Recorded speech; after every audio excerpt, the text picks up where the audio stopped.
Hello and welcome along to another episode of this FM22 One Club story from Hemel Hempstead Town with me, Daniel. It's part 37 today and we are back for transfer deadline day in League 2. But before that, we've got another big game. We play Bradford City, who so far have had a pretty average start to the season. They've got 4 points from their 3 games, we've got 5 from ours. And although we haven't won since the last episode in the league, we are still unbeaten and looking much more positive than we did last year. So if you're looking forward to finding out whether we can bring in any more additions, whether we can keep that unbeaten run going, please do put a thumbs up on the video. Subscribe down below for daily FM22 content from 2 long-term stories. We've had a massive week in the head coach. I'll put a link to the first episode of the summer up in the eye above so you can catch up with them. There's of course 3 episodes a week from Cricket 22. Thank you so much for your support on that series. But let's crack on with transfer news, because before we get into this game and deadline day, we've already got 2 more additions and 2 players that I think could significantly strengthen our squad for the rest of this year. They are key areas we had focused on. We're still putting in little offers and scout reports for others too, but the 2 areas we identified: left back, centre half. One of them we were already talking about last episode. They were on trial, they've come in, they're going to be crucial for us. They've already got an assist from a set piece as well. And the second one is worthy of a fee, which shows you how important they are. When you find a good centre-half at this level, you have to go for them, because as we've seen, they're very hard to come by. Let's start though with Luke Garber, a 32-year-old experienced left-back and winger. He's going to be our left-back for the rest of this season. He's an epic set-piece taker. He's brilliant mentally. He's really solid defensively too. You can see he's got an assist and a good rating from his 2 games so far. And although we're going to have to watch his match load, he's not going to be able to play much in the cup games and the likes. We've got a really solid squad, so that's not a big issue. It's only going to be a 1-year solution, but for an average wage, for an experienced pro who's got loads of EFL experience, I'm pretty happy he's coming in. Now, it is a slight concern that last year he dropped down to the National League and he didn't play that well. But a season or 2 prior to that, he was decent in League 1 and the Championship, so I'm not going to be too concerned. But Luke Garber has joined the club, as has Ross Marshall. Now, Stevenage, for those of you that were here a few episodes ago, will remember they got relegated to the National League on the final day. But for £10,000, we've stolen their best centre-half. 3-star ability, 3.5 potential, only 25 years of age, on less than 500 quid a week. Very good all-rounder. Maybe not the best footballer, but we don't really play out from the back with our centre-halves. We just wanted a solid defender, and this lad, he's quicker, he's taller, he's better in the air, better in the tackle. He's just a slightly upgraded version of all of our centre-halves. So for now, he's going to come in for Kobe Rote, give us 3 really good central defenders. And while we're doing okay, we'll try and develop the youngster Brian Moore as well. If we can do that with this guy alongside him, I think we'll make a profit on him, but also I think we'll have a good season. Played really well in his first game. And the signs are pretty promising, so 2 very good additions. We're just looking for someone now really who can play in one of the wide areas. We've still only got Aguas and Joseph on the left. We've still got one of the strikers playing out on the right. But aside from that, we're very strong. So if we have a look at the schedule for what's been happening since you were last with me. A 1-0 defeat against Swansea in the Carabao Cup. Look, we rotated everyone. We were never going to be great. Garbett made his debut, didn't play that well. And attacking wise, we just had no threat. But we put up a fight and we defended pretty stoutly.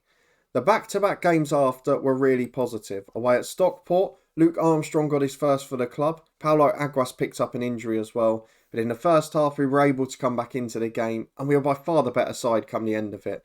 It's another one of those like the first season where everything's right tactically. It's just going to take a couple of months for things to click into gear. Then I feel we might be able to go on a run. Cambridge at home, much the same story. We played really well, conceded the first very good chance against us, but Scott Egan from Luke Garbert's corner got us the late goal to nick an equaliser.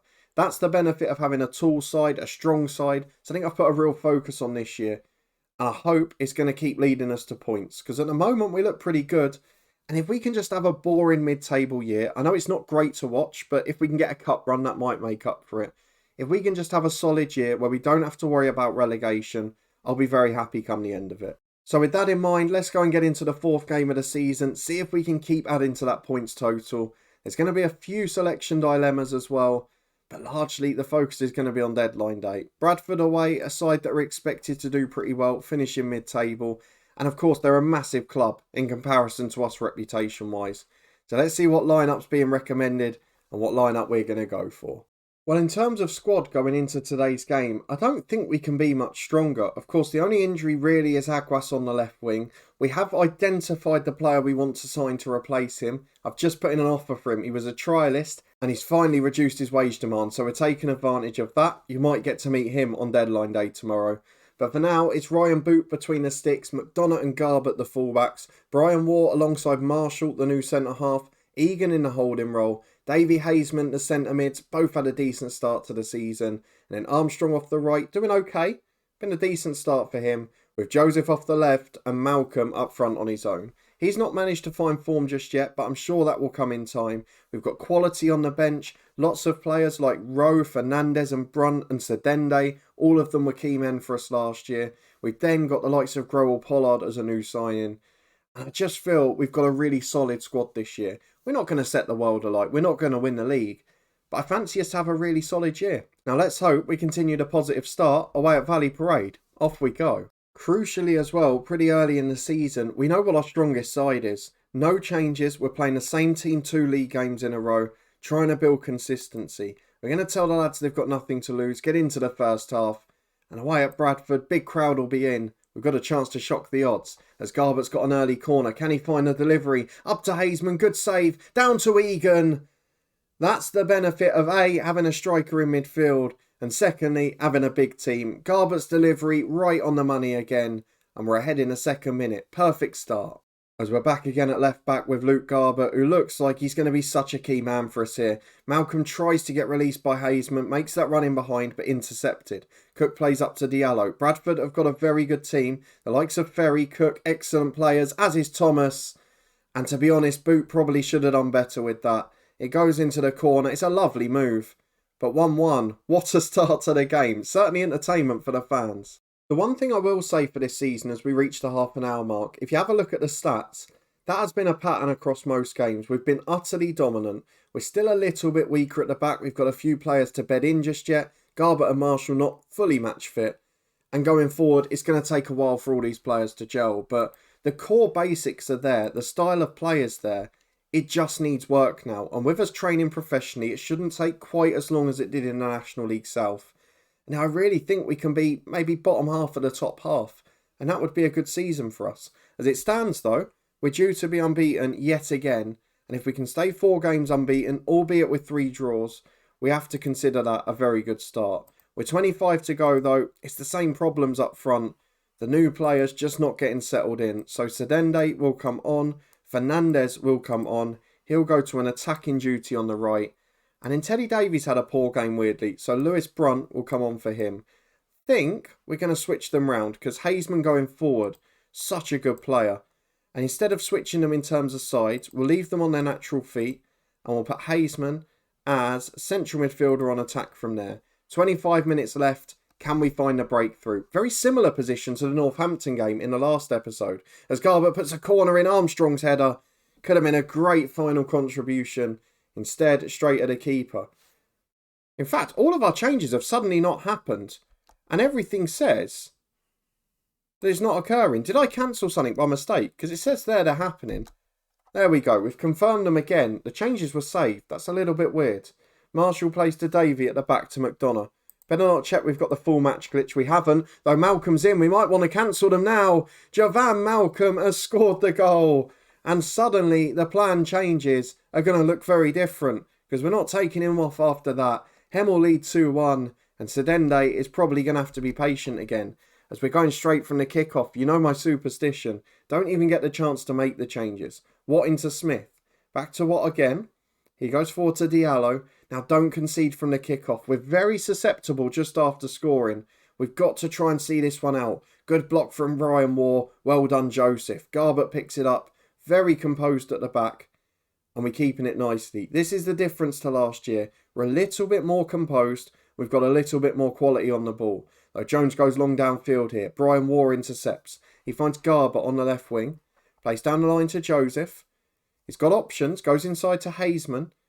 And look how confident it is. We don't control games like this normally. Armstrong knocks down for Malcolm. Oh, he nearly scored again. You may have noticed if you were eagle-eyed, I was already halfway through my celebration. Armstrong creating a great chance out there, but it stays 2-1 to Hemel Hempstead Town. Now, let's go and make those changes again. Right, we've got a little bit of a problem here. We're being told we can't make any more substitutions, but none of them have actually come on yet, so we might be forced to stick with the 11 we've got. Out here, it's saying I can't make subs because we've already made 3, but the same 11 is on, and I don't really get what's caused this. We are having some slight issues technically. It's happened a couple of times in this year's game, as Joseph delivers again. Might not matter now. Armstrong's header tipped away. But these players are knackered, and not being able to replace them is going to be a massive handicap for us. We're being forced not to make any substitutions by something outside of our control. And if that costs me the game, you cannot understand how angry I'm going to be. Oh, that is even worse. Then to have an error like that from the keeper. We've run out of steam, we can't close down the shots, and I can't even make the changes. I mean, this is ridiculous, isn't it?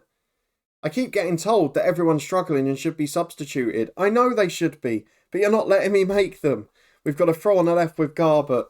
Let's look at the other side of this. If we can somehow nick a victory, it will be the sweetest feeling in the world.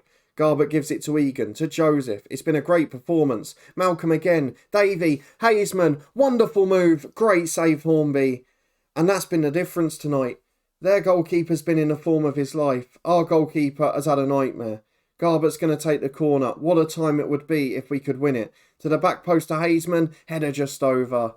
And it should now finish 2-2. But I'm feeling a little bit shortchanged out of that. Bradford have scored their only 2 shots on target. And we've not been able to make subs due to a technical error. 30 seconds left. Oh, if we lose this. If we lose it, I will be fuming. Armstrong can play away. Just put in Malcolm over the top. Somebody just release him. Davey. Out wide again, he's conceded possession. He's one of those that was coming off as well. Davey and Armstrong, the 2 that have given the ball away here. And they're the 2 that wouldn't be on the pitch if those subs had been made. Smith goes up to Diallo. Through ball to Thomas. You dare. Oh, I'm not often an angry man playing this game. But I have been completely conned here. Technical errors mean we can't make the changes. The players that have been playing poorly are most tired and would have been coming off weren't able to.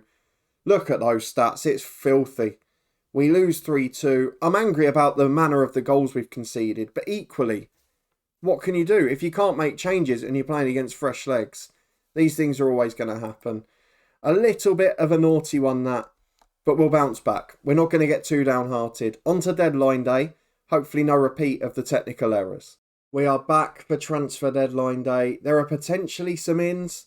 Potentially one that we're trying to do, but it looks like we're going to get beat by a bigger club. We're going to take part in deadline day, but more importantly than that, I think the FM gods are conspiring against us in this episode, because with 1 day to the transfer deadline, this is not the item you want. Don't forget, we've had 2 takeovers already in this save. We're only 4 seasons in, into the 5th now, and they're looking to sell the club to another local business person. It's madness, really. 3 takeovers in 4 years when the club's had such success and financial gain too. Maybe all these people are trying to make a profit and sell the club on the up, but still, it's not really helpful for us, and we could have done with it waiting a couple more days. We're into deadline day though. There's one player we were linked with there who I don't really recognise. This guy, Sol Alidor Hamilton. It's one of the big stories of the day apparently. I don't know anything about the lad. He's been at Halifax a couple of years, seems to have played very well for them. But I wouldn't say centre midfield's my priority, so we'll scout him. But I think it'll be more for the future, that one. Let's see what happens throughout the day. Of course, the other side of deadline day is there are a few players here that have either requested a transfer, are no longer part of the plans, or that want to move on. So I think these are the ones we're going to have to look to get out. Jake Caprice, eating up 400 quid a week. We'd happily let him go for free. We'd happily let him go on loan. We're going to offer these players out for both of those things. So Caprice is the first one of those. The legend of Cole Kopekwa, he is transfer listed by request. So really, we've got to let him go. I feel loath to let him out for free, but realistically, we probably have to. We can offer him on loan as well. Just see if we can get anything out of him, because it is another 500 quid a week. Jordan Ive, much the same boat. Injury ruined the lad. He was so good for us for so long. But unfortunately, he got injured at the wrong time. And he's not the sort of character of the fitness level where he's going to bounce back. So, going to be a difficult season if those 3 have to sit in the reserves. Because for now, I'd like them to get first team football. They've all earned that. We're also going to offer Matthew Carson out on loan, youngster who probably won't get much football if he stays here. And there are 4. Let's see if we get any offers. Well, we have made what might be the sort of offer you wouldn't expect from me. On deadline day, I want to spend some budget. We've got 183 grand there. And I found a player in our scout reports who solves a wing problem, but also is a player who tormented us last year, who was too good for the level. And much like Marshall with Stevenage, we're trying to take the best player from one of the other relegated clubs. Jordan Stevens of Barrow, former Leeds youth player, is an excellent footballer and is a massive step up for us. So if we can get him, I think it would be a real deal for us. Let's see what wage he wants, because that's going to be the crucial bit. We did try earlier in the summer, and he wanted this, the big pay rise, which we couldn't take away, as we can't now. But he also wanted 2 grand a week there, so I'm hoping he's calmed that down. Let's see what he wants. 1.2, if we can get that down enough, I think we'll be pretty happy. So let's try and edge all of this down. You know the way I negotiate now is very firm. We want to get as much value for the club as possible, just in case we get a Jordan Ibe situation with a big injury or something like that. Let's see what he makes of it. It's going down. That's a start. So we want to aim realistically for no more than 875 a week, which is why I'm starting lower. We'll try and edge all of these other upfront costs down and just hope that he'll oblige to them. 800, he's still pushing. So we'll go for 850, but we'll keep edging these things lower and lower to make up for his weekly demands. Can he accept? 1 grand he's turned down. So I'm going to go 900 quid. Let's see if he takes it. He does. So Jordan Stevens might be our first big ticket signing. It's not the type of deal I often make at this level, but I know how much of a difference he'll make, particularly with a good striker up front. Well, this is the moment. A massive deal for this football club. It is so out of character for me to do this sort of stuff. We've been told he's failed the medical because he's out for 3 weeks with a sports hernia, which we knew anyway. He's not marked as a massively injury-prone player or anything like that. He's inconsistent, but look at the difference in quality between him and Fernandez. I feel like he's someone we've got to go for. It's a 3-year deal. We can probably make the same money back on him. Let's do it. Big signing, Jordan Stevens. Well, interestingly, now he's joined the club, he's not actually rated that well. Only 3-star ability. So it must have been a slightly older report, but he's the only one who's natural in the position. I'm pretty happy with it. I'm not going to complain. He's a natural winger, natural attacking player, and he's someone who's going to play a key part of our plans. So Jordan Stevens has joined the football club. We won't see him in action for a month or so, but we'll register him for the squad. We'll get him involved, and I'm sure he's going to make a difference for this football club. I did see in other news, again, for those of you that are following the Derby live stream series, Ricky J. Jones, championship legend for us in that save, he is being linked with MK Dons on loan. MK Dons are in our division. If he ends up in League 2, it's going to be a bloodbath. Now, if we get through all of these, we lost out on the loan of McCurdy, which is why Stevens was so important. The issue is, this was my main target on the left wing. Lewis Longstaff, who's rightly chosen to go to Doncaster, double the money, a higher league. But he was such a good player. He was our solution. There was one other that we were looking at who might be good enough. But unfortunately, that was our main target and he's rejected us. So a left winger might yet come on deadline day. No offers for the players we transfer listed. Let's see what the last 10 hours have got in store. Well, we couldn't get our first option, so we've gone for a slightly different one. A young player with lots of potential, lots of pace, a little bit of injury proneness, but potentially that little bit of quality. It's a very cheap addition, so won't make too much of a difference to the wage bill. And I believe if we get the best out of him, we could have a great player. Played 1 league game for Southampton, albeit a very brief substitute appearance. And he has got the key attributes to be a good left winger. We mentioned last year about having a slightly bigger squad. Of course, we'd like to get rid of a few of those backup players, but there might be one more just yet. So Fidel Ross Lang is going to join the club. And maybe, as you can see from the rumour mill there's another one to follow. And here he is. Fidel Ross Lang joins the club. 375 quid a week and big potential. Does he need to be registered? Let's have a quick look. For some reason, he'd be chucked in the under-18 squad, but he's registered now. We're going to get him welcome to the club. And as you can see below, we've got one more squad depth option that may be coming in. 8 hours to get it tied up, but a few other clubs interested. Not devastated if it doesn't happen, but would be nice to just have that one more addition. And here we go, with 6 hours left. Tristan Nydam, a 25-year-old transfer listed midfielder from Wickham, is due to join for £15,000 and £325 a week on a 3-year deal. The main reason I've signed him is not because he's a solid midfielder, which he is.